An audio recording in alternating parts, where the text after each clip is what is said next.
गुरुर्ब्रह्मा गुरुर्विष्णुर् गुरुर्ब्रह्मा गुरुर्विष्णुर् गुरुर्देवो महेश्वरः गुरुर्देवो महेश्वरः गुरुसाक्षात् परब्रह्म गुरुर्साक्षात् परब्रह्म तस्मै श्री गुरवे नमः तस्मै श्री गुरवे नमः। ॐ नमो भगवते वासुदेवाय ॐ नमो भगवते वासुदेवाय ॐ नमो भगवते वासुदेवाय ॐ नमो भगवते वासुदेवाय ॐ नमो भगवते वासुदेवाय वासुदेवाय वासुदेवाय। प्रेम से बोलो श्री कृष्ण भगवान की जय। प्यारे भक्तों, मित्रों, भागवत का महत्व क्या है?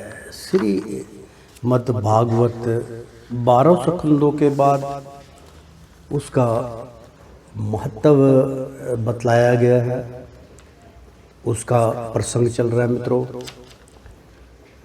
श्रीमद् भागवत महात्म्य का 3रा अध्याय प्रारंभ करने जा रहे हैं। प्रेम से बोलो श्री कृष्ण भगवान की जय। मित्रों, श्री मद् भागवत की परंपरा और उसका महात्म्य भागवत श्रवण से श्रोताओं को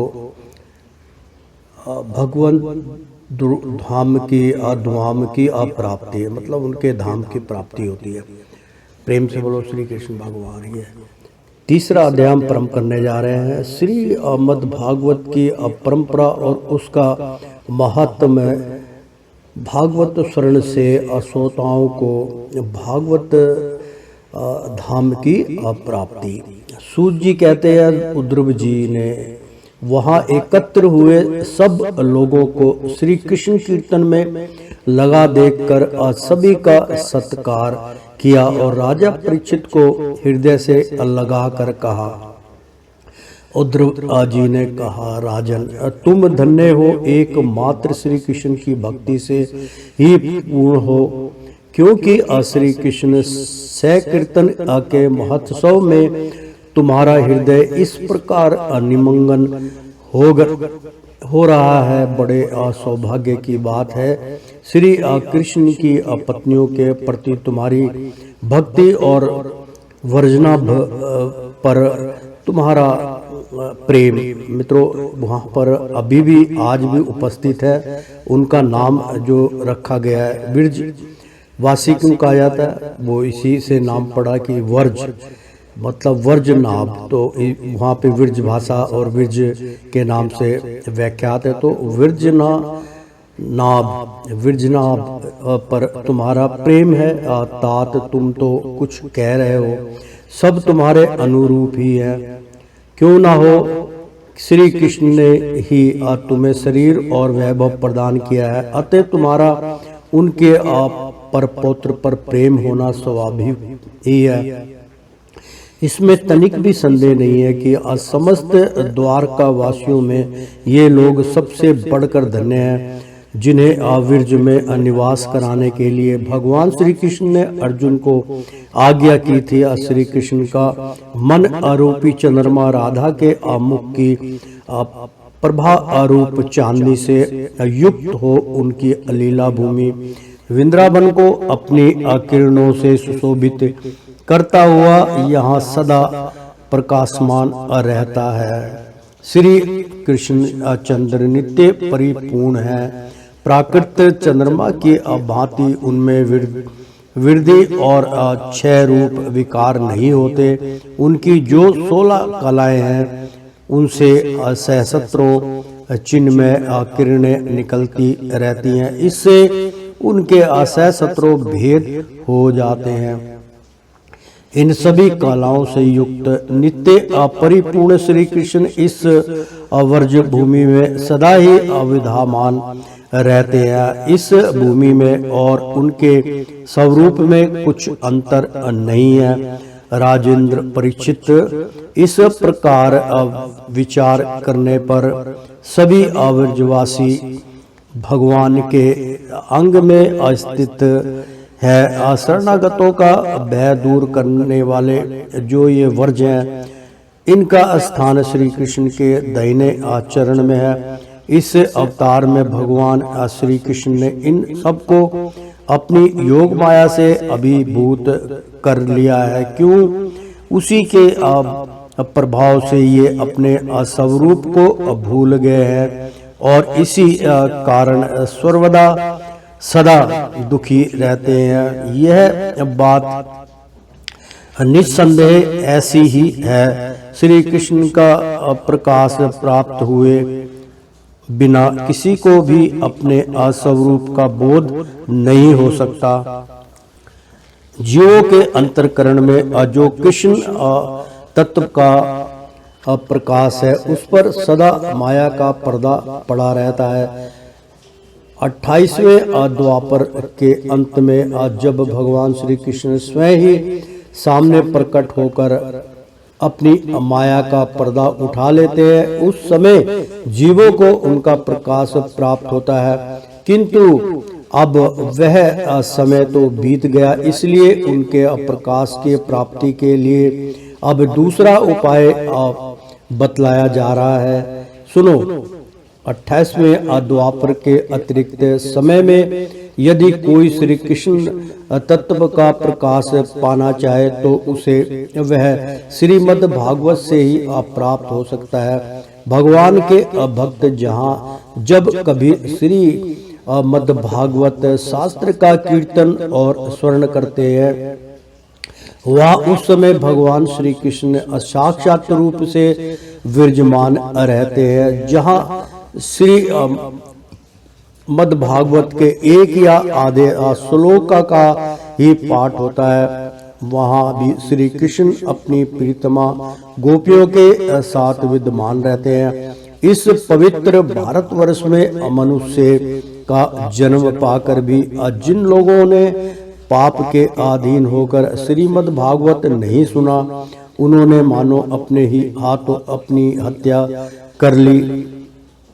जिन बड़ भागियों ने प्रतिदिन श्री भागवत श्री भागवत शास्त्र का सेवन किया है, उन्होंने अपने पिता, माता और पत्नी तीनों के ही कुल का भली भांति उद्धार कर दिया। श्रीमद् भागवत के 8वां अध्याय और स्वर्ण से ब्राह्मणों को विद्या का प्रकाश बोध प्राप्त होता है।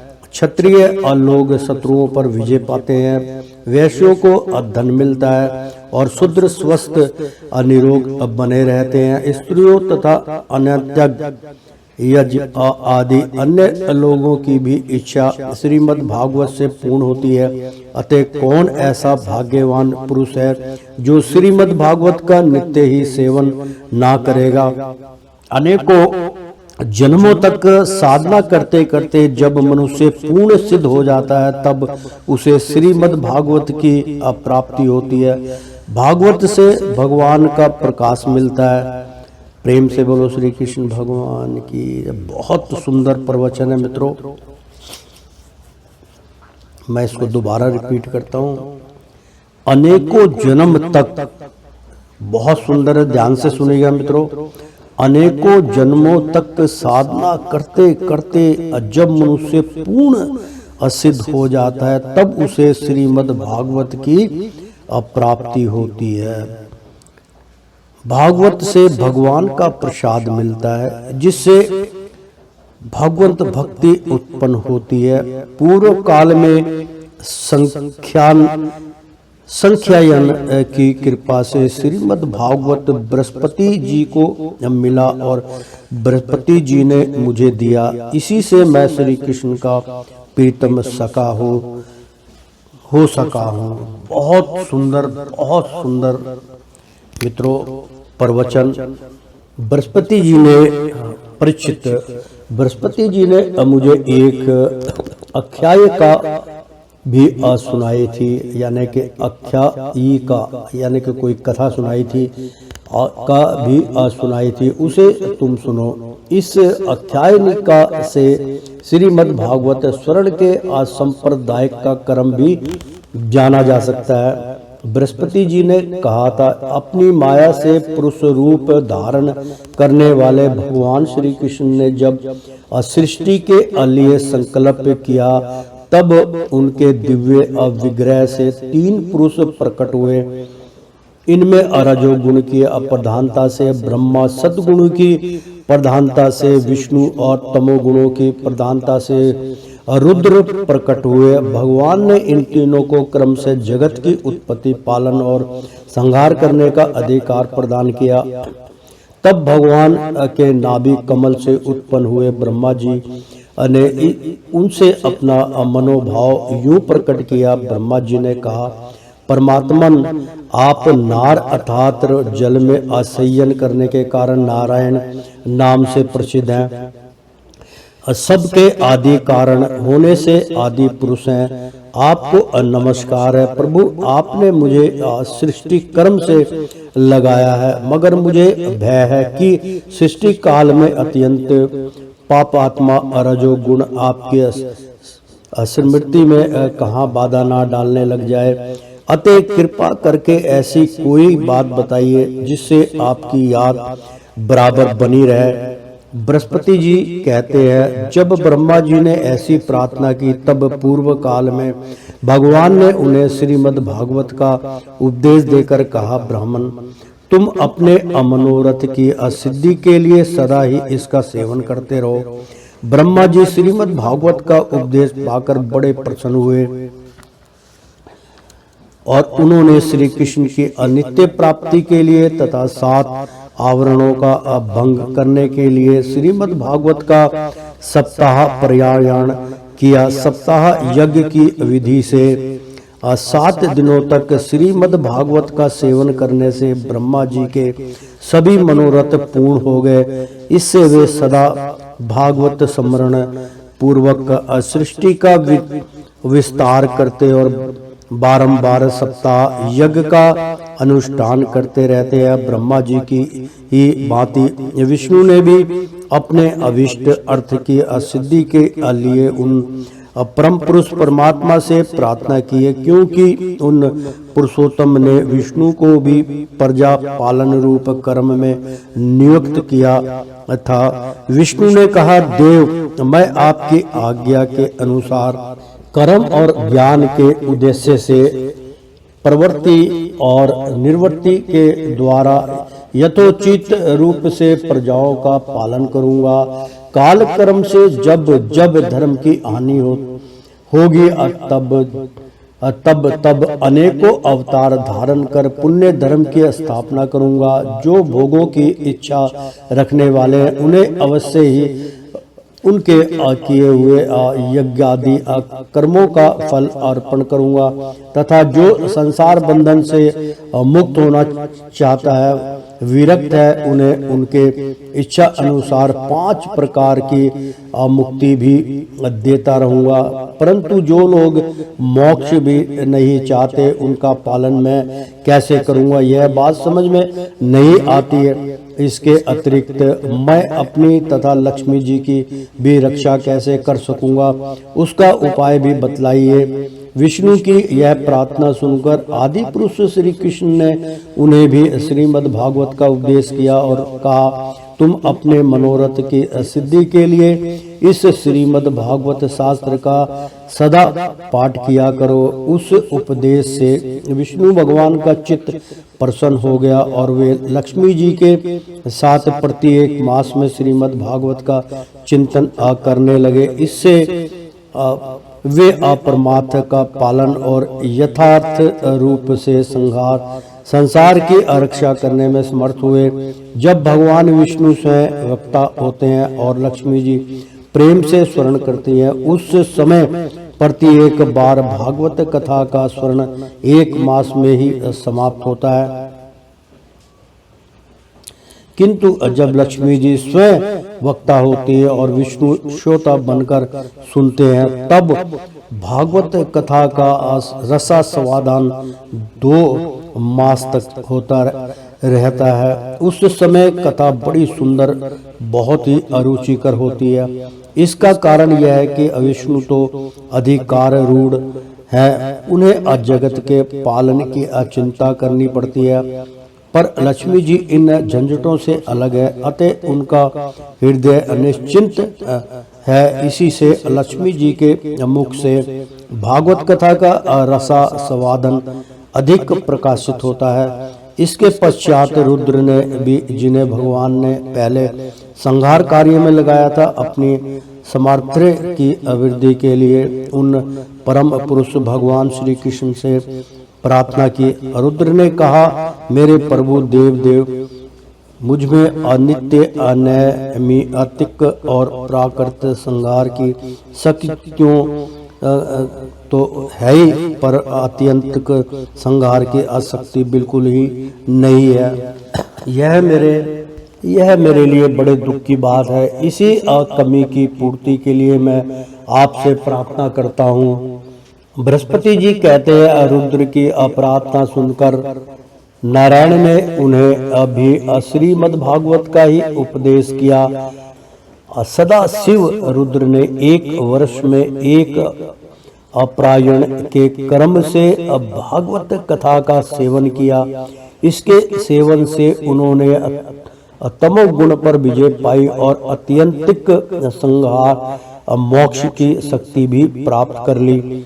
उद्धव जी कहते हैं, श्रीमद् भागवत के महात्म्य के संबंध में यह आख्यायिका मैंने अपने गुरु श्री बृहस्पति जी से सुनी और उनसे भागवत का उपदेश प्राप्त कर उनके चरणों में प्रणाम करके मैं बहुत ही आनंदित हुआ।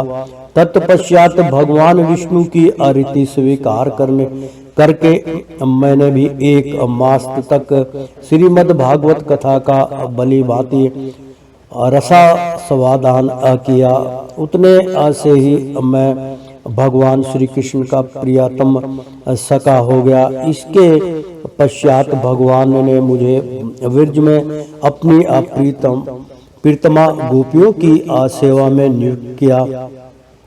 यद्यपि भगवान अपने लीला परम करो के साथ नित्य विहार करते रहते हैं, इसलिए गोपियों का श्री कृष्ण से कभी भी वियोग नहीं होता। तथापि जो ब्रह्म से विरह वेदना का अनुभव कर रही थी, उन गोपियों के प्रति भगवान ने मेरे मुख से भागवत का संदेश कहलाया। उस संदेश को अपनी बुद्धि के अनुसार ग्रहण कर गोपियां तुरंत ही विरह वेदना से मुक्त हो गईं।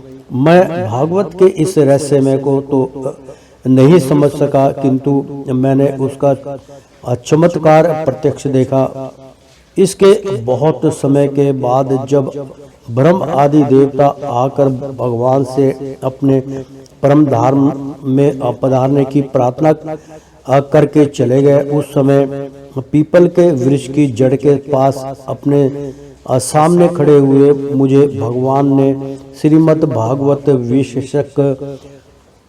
विशेष उस रहस्यमय का स्वयं ही उपदेश किया और मेरी बुद्धि में उसका दृढ़ निश्चय करा दिया। उसी के प्रभाव से मैं बद्री का आश्रम में रहकर भी यहाँ वर्ज की लताओं और बेलों को निवास करता हूँ। उसी के बल से यहाँ नारद कुंड पर सदा स्वेच्छा अनुसार विराजमान रहता हूँ। भगवान के भक्तों को श्रीमद् भागवत के सेवन से श्री कृष्ण तत्व का प्रकाश प्राप्त हो जाता है। इस कारण यहाँ उपस्थित हुए इन सभी भक्तजनों के कार्य की सिद्धि के लिए मैं श्रीमद् भागवत का पाठ करूंगा, किंतु इस कार्य में और तुम्हें ही सहायता करनी पड़ेगी। सूत जी कहते हैं, यह सुनकर राजा परीक्षित उद्धव जी को प्रणाम करके उनसे बोले। परीक्षित ने कहा, हरिदास उद्धव जी, आप निश्चिंत होकर श्री मद् भागवत कथा का कीर्तन करें। इस कार्य में मुझे जिस प्रकार की सहायता करनी आवश्यक हो उसके लिए आज्ञा दें। सूत जी कहते हैं, परीक्षित का यह वचन सुनकर उद्धव जी मन ही मन बहुत प्रसन्न हुए और बोले। उद्धव जी ने कहा, राजन, भगवान श्री कृष्ण ने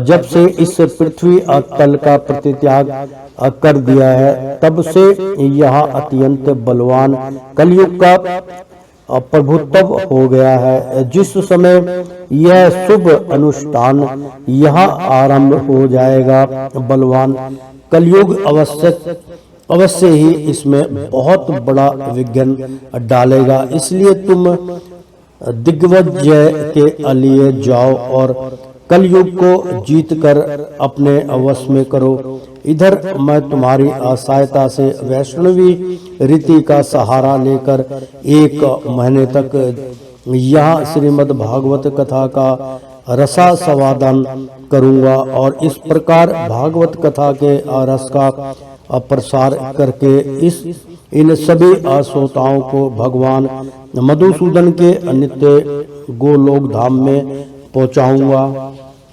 सूत जी कहते हैं, उद्धव जी की बात सुनकर राजा परीक्षित पहले तो कलयुग पर विजय पाने के विचार से अब बड़े ही प्रसन्न हुए, परंतु पीछे यह सोचकर कि अब मुझे भागवत कथा के स्वर्ण से वंचित ही रहना पड़ेगा, चिंता से व्याकुल हो उठे। उस समय उन्होंने उद्धव जी से अपना अभिप्राय इस प्रकार प्रकट किया। राजा परीक्षित ने कहा, हे तात, आपकी आज्ञा के अनुसार तत्पर होकर मैं कलयुग को तो अवश्य ही अपने वश में करूंगा, मगर श्रीमद् भागवत की प्राप्ति मुझे कैसे होगी? मैं भी आपके चरणों की शरण में आया हूँ, अतः मुझ पर भी आपको अनुग्रह करना चाहिए। सूत जी कहते हैं, उनके इस वचन को सुनकर उद्धव जी पुण्य बोले। उद्धव जी ने कहा, राजन, तुम्हें तो किसी भी बात के लिए किसी प्रकार भी चिंता नहीं करनी चाहिए, क्योंकि इस भागवत शास्त्र के प्रधान अधिकारी तो तुम ही हो। संसार के मनुष्य नाना प्रकार के कर्मों में रचे पचे हुए हैं। ये लोग आज तक प्राय भागवत स्वर्ण की बात भी नहीं जानते। तुम्हारे ही प्रसाद से इस भारतवर्ष में रहने वाले अधिकांश मनुष्य श्रीमद् भागवत कथा की प्राप्ति होने पर शाश्वत सुख प्राप्त करेंगे। महर्षि भगवान श्री सुखदेव जी साक्षात नंद श्री कृष्ण के स्वरूप हैं। वे ही तुम्हें श्री भागवत की कथा सुनाएंगे, उसमें तनिक भी संदेह की बात नहीं है। राजन, उस कथा के स्वर्ण से तुम ब्रजेश्वर श्री कृष्ण के अनित्य धाम को प्राप्त करोगे। उसके पश्चात इस पृथ्वी पर श्रीमद् भागवत कथा का प्रचार होगा। अतः राजेंद्र परीक्षित, तुम जाओ और कलयुग को जीतकर अपने वश में करो। सूत जी कहते हैं, उद्धव जी के इस प्रकार कहने पर राजा परीक्षित ने उनकी परिक्रमा करके उन्हें प्रणाम किया और दिग्विजय के लिए चले गए। इधर वर्ज ने भी अपने पुत्र प्रतिभाव को अपनी राजधानी मथुरा का राजा बना दिया और माताओं को साथ लेकर उसे स्थान पर जहाँ उद्धव जी प्रकट हुए थे जाकर श्रीमद् भागवत सुनने की इच्छा से रहने लगे। तद अंतर उद्धव जी ने वृंदावन में गोवर्धन पर्वत के निकट 1 महीने तक श्रीमद् भागवत कथा के रस की धारा बहाई।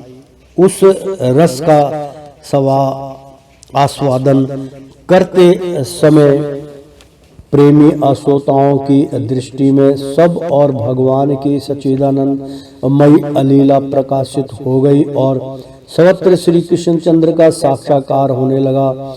उस समय सभी श्रोताओं ने अपने को भगवान के स्वरूप में स्थित देखा। वर्जनाभन में श्री कृष्ण के दाहिने चरण कमल में अपने को स्थित देखा और श्री कृष्ण के विरह शोक से मुक्त होकर उस स्थान पर अत्यंत शोभित होने लगे। वर्जनाभ की वे रोणी आदि माताएं भी रास की रजनी में प्रकाशित होने वाले श्री कृष्ण रूपी चंद्रमा के विग्रह में अपने को कला और प्रभा के रूप में स्थित देख बहुत ही अविस्मित हुई तथा अपने प्राण प्यारे के विरह वेदना से छुटकारा पाकर उनके परम धाम में प्रविष्ट हो गई। इनके अतिरिक्त भी जो श्रोतागण वहां उपस्थित थे वे भी भगवान की अनित्य अंतरकन लीला में सम्मिलित होकर इस स्थूल व्यवहारिक जगत से तत्काल अंतर्ध्यान हो गए। वे सभी सदा ही गोवर्धन पर्वत के कुंज और झाड़ियों में, वृंदावन, कमलवन आदि वनों में तथा वहाँ की दिव्य गवों के बीच में श्री कृष्ण के साथ विचरते हुए अनंत आनंद का अनुभव करते रहते हैं। जो लोग श्री कृष्ण के प्रेम में मगन है उन भावों को भक्तों को उनके दर्शन भी होते हैं। प्रेम से बोलो श्री कृष्ण भगवान की जय। सूत जी कहते हैं जो लोग इस भागवत प्राप्ति की कथा को सुनेंगे और कहेंगे उन्हें भगवान मिल जाएंगे और उनके दुखों का सदा के लिए अंत हो जाएगा। बहुत सुंदर मित्रों प्रसंग एक बार मैं फिर कहता हूँ। सूत जी अंत में कहते हैं जो लोग इस भागवत प्राप्ति की कथा को सुनेंगे और कहेंगे उन्हें भगवान मिल जाएंगे और उनके दुखों का सदा के लिए अंत हो जाएगा। तो श्रीमन नारायण नारायण हरि हरि, तेरी लीला सबसे न्यारी न्यारी, बोलो हरि हरि। मित्रों भक्तों एक बार बोल दो ना राधे राधे। प्रेम से बोलो श्री कृष्ण भगवान की जय। मित्रों श्रीमद् भागवत का महत्व में का तीसरा अध्याय संपन्न हुआ। चौथा अध्याय प्रारंभ होने जा रहा है। श्रीमद् भागवत का स्वरूप, प्रमाण, श्रोता वक्ता के अलक्षण, शरण विधि और महात्म्य।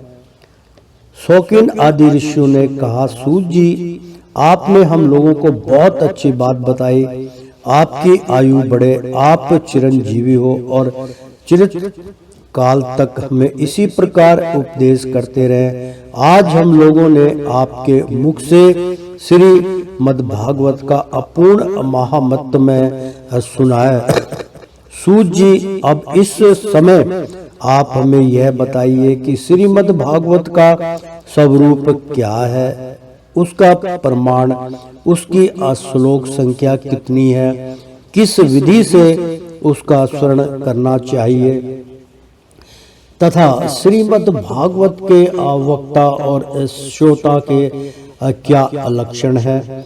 अभिप्राय यह है कि उसके वक्ता और श्रोता कैसे होने चाहिए। सूत जी कहते हैं ऋषिगण श्रीमद् भागवत और श्री भगवान का स्वरूप सदा एक ही है और वह है सच्चिदानंद में भगवान श्री कृष्ण में जिनकी लगन लगी है उन भावक भक्तों के हृदय में जो भगवान के मधुर्य भाव को अभिव्यक्त करने वाला, उनके दिव्य मधुर्य रस का आस्वादन कराने वाला सर्वोत्कृष्ट वचन है, उसे श्री मद्भागवत समझो। जो वाक्य ज्ञान विज्ञान भक्ति है उनके अंगभूत साधन चतुष्टय में को प्रकाशित करने वाला है तथा जो माया का मर्दन करने में समर्थ है, उसे भी तुम श्री मद्भागवत समझो। श्री भागवत अनंत अक्षर स्वरूप है, इसका नित्य प्रमाण भला कौन ज्ञान सकता है। पूर्व काल में भगवान विष्णु ने ब्रह्मा जी के प्रति 4 श्लोकों में इसका दिग्गज दर्शन मात्र कराया था। वे परगण इसी भागवत की अपार गहराई में डुबकी लगाकर इसमें से अपनी अभिष्ट वस्तु को प्राप्त करने में केवल ब्रह्मा विष्णु और शिव आदि असमर्थ हैं, दूसरे नहीं। परंतु जिनकी बुद्धि आदि वृत्तियां परिमित है, ऐसे मनुष्यों का हित साधन करने के लिए श्री व्यास जी ने परीक्षित और सुखदेव जी के संवाद के रूप में जिसका गान किया है, उसी का नाम श्रीमद् भागवत है। उस ग्रंथ की श्लोक संख्या 18,000 है। इस भवसागर में जो प्राणी कल रूपी आग्रह से ग्रस्त हो रहे हैं, उनके लिए वह श्रीमद् भागवत के सर्वोत्तम सारा है। अब भागवत भगवान श्री कृष्ण के कथा का आश्रय लेने वाले श्रोताओं का वर्णन करते हैं। श्रोताओं 2 प्रकार के माने गए हैं, परवर उत्तम तथा अवर अधम। परवर श्रोताओं के चातक, हंस, शुक और मीन आदि कई भेद हैं। अवर के वृक्क, भेरुदंड वृक्ष और उष्ट आदि अनेकों भेद बतलाए गए हैं। चातक कहते हैं पपीहे को, वह जैसे बादल से बरसते हुए जल में ये असुरपहा रखता है, दूसरे जल को अछूता ही नहीं। उसी प्रकार जो सेवता जब कुछ छोड़कर केवल श्री कृष्ण संबंधी शास्त्रों के शरण का व्रत ले लेता है, वह चातक कहा गया है। जैसे हंस दूध के साथ मिलकर एक हुए जल से निर्मल दूध ग्रहण कर लेता है और पानी को छोड़ देता है, उसी प्रकार जो श्रोता अनेकों शास्त्रों का स्मरण करके ही भी उसमें से सार भाग अलग करके ग्रहण करता है, उसे हंस कहते हैं। जिस प्रकार भली बातें पढ़ाया हुआ तोता अपनी मधुर वाणी से शिक्षक को तथा पास आने वाले दूसरे लोगों को भी प्रसन्न करता है, उसी प्रकार जो श्रोता कथावाचक व्यास के मुंह से उपदेश सुनकर उसे सुंदर और परमित वाणी में पुण्य सुना देता और व्यास एवं अनन्याय श्रोताओं को अत्यंत आनंदित करता है, वह सुख कहलाता है। जैसे क्षीर सागर में मछली मौन रखकर अपलक आंखों से देखती हुई सदा दुग्ध पान करती रहती है, उसी प्रकार जो कथा सुनते समय निर्निमेष नैनों से देखता हुआ मुंह से अपनी एक शब्द भी नहीं निकालता और निरंतर कथा रस का ही आस्वादन करता रहता है, वह प्रेमी श्रोता मीन कहा गया है। ये परवर अर्थात उत्तम श्रोताओं के भेद बताए गए हैं। अब अवर यानी अधम श्रोता बताए जाते हैं। वृक्क कहते हैं भेड़ियों को, जैसे भेड़िया वन के भीतर वेणु की मीठी आवाज सुनने में लगे हुए मूंगों को डराने वाले भयानक गर्जना करता है,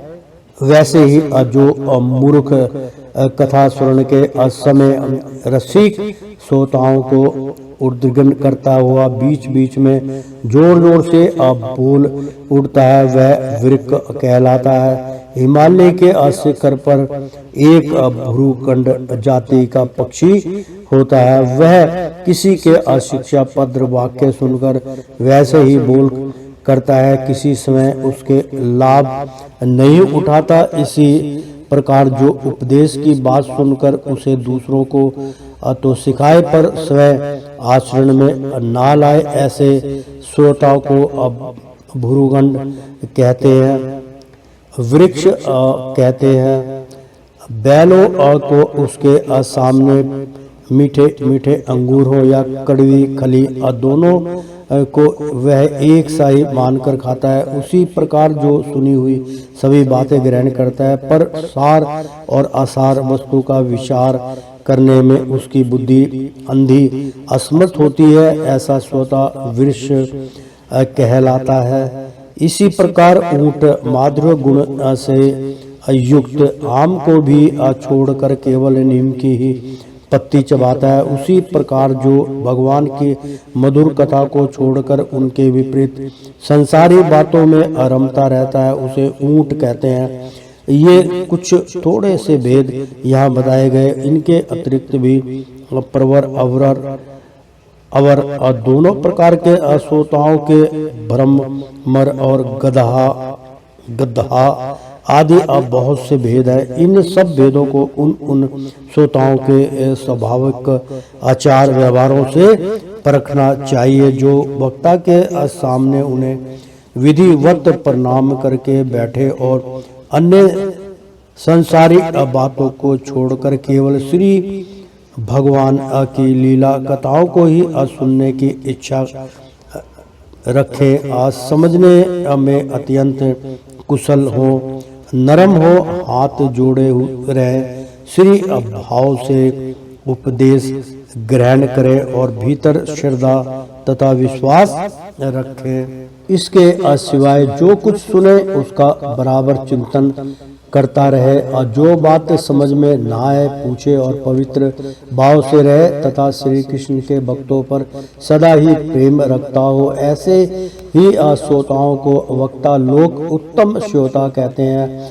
अब वक्ता के लक्षण बतलाते हैं, जिसका मन सदा भगवान में लगा रहे, जिसे किसी भी वस्तु की अपेक्षा ना हो, जो सबका सुहृद और दिनों पर दया करने वाला हो तथा अनेकों युक्तियों से तत्व का बोध करा देने में चतुर हो, उसी वक्ता का मुनि लोग भी सम्मान करते हैं। विप्रगण, अब मैं भारतवर्ष की भूमि पर श्री मद् भागवत कथा का सेवन करने के लिए जो आवश्यक विधि है उसे बतलाता हूँ, आप सुने। इस विधि के पालन से श्रोता की सुख परंपरा का विस्तार होता है। श्रीमद् भागवत का सेवन 4 प्रकार का है, सात्विक, राजस, तामस और निगुण, जिसमें यज्ञ की भांति तैयारी की गई हो। अब बहुत सी पूजा सामग्रियों के कारण जो अत्यंत शोभा संपन्न दिखाई दे रही हो और बड़े ही अपरिश्रम से बहुत उतावली के सात दिनों में ही जिनकी समाप्ति की जाए, वह प्रसन्नता पूर्वक किया हुआ श्रीमद् भागवत का सेवन राजस है। 1 या 2 महीने में धीरे धीरे कथा के रस का आस्वादन करते हुए बिना परिश्रम के जो स्वर्ण होता है, वह पूर्ण आनंद को बढ़ाने वाला सात्विक सेवन कहलाता है। प्रेम से बोलो श्री कृष्ण भगवान की जय। तामस सेवक भी ना करने की अपेक्षा अच्छा और सुख ही देने वाला है। प्रेम से बोलो श्री कृष्ण भगवान की जय। जब वर्ष, महीना और दिनों के नियम का आग्रह छोड़कर सदा ही प्रेम और भक्ति के साथ स्मरण किया जाए, तब वह सेवन निगुण माना गया है। राजा परीक्षित, मैं इसका दोबारा उच्चारण करता हूँ, प्रभु ध्यान से सुनिएगा, कि 1 या 2 महीने में धीरे धीरे कथा के रस का संवादन करते हुए बिना परिश्रम के जो स्वर्ण होता है, वह पूर्ण आनंद को बढ़ाने वाला सात्विक सेवन कहलाता है। बहुत सुंदर है मित्रों। तामस सेवन वह है जो कभी भूले से छोड़ दिया जाए और याद आने पर फिर आरंभ कर दिया जाए। इस प्रकार 1 वर्ष तक आलस्य और अश्राद्ध के साथ चलाया जाए। यह तामस सेवन भी ना करने की अपेक्षा अच्छा और सुखी देने वाला है। जब वर्ष, महीना और दिनों के नियम का आग्रह छोड़कर सदा ही प्रेम और भक्ति के साथ स्मरण किया जाए, तब वह सेवन निगुण माना गया है। राजा परीक्षित और सुखदेव के संवाद में भी जो भागवत का सेवन हुआ था वह निगुण ही अब बताया गया है। इसमें जो 7 दिनों की बात आती है वह राजा की आयु के बचे हुए दिनों की संख्या के अनुसार है। सप्ताह कथा का नियम करने के लिए नहीं। भारतवर्ष के अतिरिक्त अन्य स्थानों में भी त्रिगुण, सात्वक, राजस और तामस अथवा निगुण सेवन अपनी रुचि के अनुसार करना चाहिए। तात्पर्य यह है कि जिस किसी प्रकार भी हो सके श्रीमद् भागवत का सेवन उसका स्मरण करना ही चाहिए, जो केवल श्री कृष्ण की लीलाओं के ही स्मरण कीर्तन एवं रसावादन के लिए ललायित रहते और मोक्ष की भी इच्छा नहीं रखते, उनका तो श्रीमद् भागवत ही धन है। तथा जो संसार के दुखों से घबराकर अपनी मुक्ति चाहते हैं उनके लिए भी यही इस भव रोग की औषधि है। अतः इस कली काल में जिसका प्रयत्न पूर्वक सेवन करना चाहिए, उसके अतिरिक्त जो लोग विश्व में ही स्मरण करने वाले हैं, संसार के सुखों की ही जिन्हें सदा चाह रहती है, उसके लिए भी अब इस कलयुग में समर्थ धन और विधि विधान का ज्ञान न होने के कारण कर्म मार्ग यज्ञ आदि से मिलने वाली सिद्धि अत्यंत दुर्लभ हो गई है। ऐसी दशा में उन्हें भी सब प्रकार से अब इस भागवत कथा का ही सेवन करना चाहिए। यह श्रीमद् भागवत की कथा धन, पुत्र, स्त्री, हाथी, घोड़े आदि वाहन, यश, मकान और निष्कट राज्य भी दे सकती है। सकाम भाव से भागवत का सहारा लेने वाले मनुष्य इस संसार में मनोवंचित उत्तम भोगों को भोगकर अंत में श्री मद् भागवत के ही संग से श्री हरि के परम धाम को प्राप्त हो जाते हैं। जिनके यहाँ श्रीमद् भागवत की कथा वार्ता होती हो तथा जो लोग उस कथा के स्वर्ण में लगे रहते हो, उनकी सेवा और सहायता अपने शरीर और धन से करनी चाहिए। उन्हीं के अनुग्रह से सहायता करने वाले पुरुषों को भी भगवान भागवत सेवन का पुण्य प्राप्त होता है। कामना 2 वस्तुओं की होती है, श्री कृष्ण की और धन की। श्री कृष्ण की सेवा जो कुछ भी चाहा जाए यह सब धन के अंतर्गत है, उसकी धन संज्ञा है। सेवता और वक्ता भी 2 प्रकार के माने गए हैं, एक श्री कृष्ण को चाहने वाला और दूसरे धन को। जैसा वक्ता वैसा ही श्रोता भी हो तो वहाँ कथा में रस मिलता है, अतः सुख की अवृद्धि होती है। यदि दोनों विपरीत विचार के हो तो रस भास हो जाता है, अतः फल की हानि होती है। किंतु जो श्री कृष्ण को चाहने वाले वक्ता और श्रोता है, उन्हें विलंब होने पर भी सिद्धि अवश्य मिलती है, पर धनार्थी को तो तभी सिद्धि मिलती है जब उनके अनुष्ठान का विधि विधान पूरा उतर जाए। श्री कृष्ण के चाह रखने वाला सर्वथा गुणहीन हो और उसकी अविधि में कुछ कभी रह जाए तो भी यदि उसके हृदय में प्रेम है तो वही उसके लिए सर्वोत्तम विधि है। सकाम पुरुष को कथा की समाप्ति के दिन तक स्वयं सावधानी के साथ सभी विधियों का पालन करना चाहिए। भागवत कथा के श्रोता और वक्ता दोनों के ही पालन करने योग्य विधि यह है, प्रतिदिन प्रातः काल स्नान करके अपने निष्कर्म पूरे कर ले और फिर भगवान का चरणामृत पीकर पूजा के समान से श्रीमद् भागवत की पुस्तक और गुरुदेव व्यास का पूजन करे। उसके पश्चात अत्यंत प्रसन्नता पूर्वक श्रीमद् भागवत की कथा स्वयं कहे अथवा सुने, दूध या खीर का मौन भोजन करे, नित्य ब्रह्मचार्य का पालन और भूमि पर शयन करे, क्रोध और लोभ आदि को त्याग दे, प्रतिदिन कथा के अंत में कीर्तन करें और कथा समाप्ति के दिन रात्रि में जागरण करें। समापित होने पर ब्राह्मणों को भोजन कराकर उन्हें दक्षिणा दें, संतुष्ट करें। कथा वाचक गुरु को वस्त्र आभूषण आदि देकर गौ भी अर्पण करें। इस प्रकार विधि अविधान पूर्ण करने पर मनुष्य को स्त्री, घर, पुत्र, राज्य और धन आदि जो जो उसे अभिष्ट होता है वह सब मनोवंचित फल प्राप्त होता है। प्रेम से बोलो श्री कृष्ण भगवान की जय। परंतु सकाम भाव बहुत बड़ी विडंबना है, वह श्रीमद् भागवत की कथा में शोभा नहीं देता। श्री सुखदेव जी के मुख से कहा हुआ यह श्रीमद् भागवत शास्त्र तो कलयुग में साक्षात श्री कृष्ण की प्राप्ति करने वाला और नित्य प्रेम नंद रूप फल प्रदान करने वाला है। तो प्रेम से बोलो श्री कृष्ण भगवान की जय।